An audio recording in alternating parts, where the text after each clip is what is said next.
Okay, so here's a GXX Panasonic. Had it for about a month.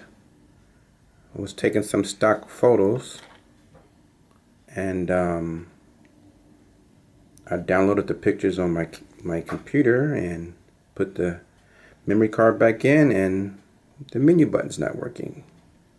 So, not sure what's going on here. Not too happy about this. If anybody has any ideas, let me know.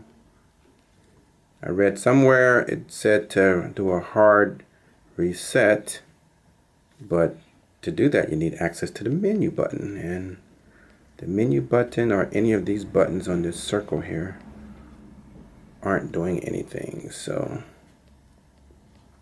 if you got any ideas, just post it at the bottom and let me know. All right.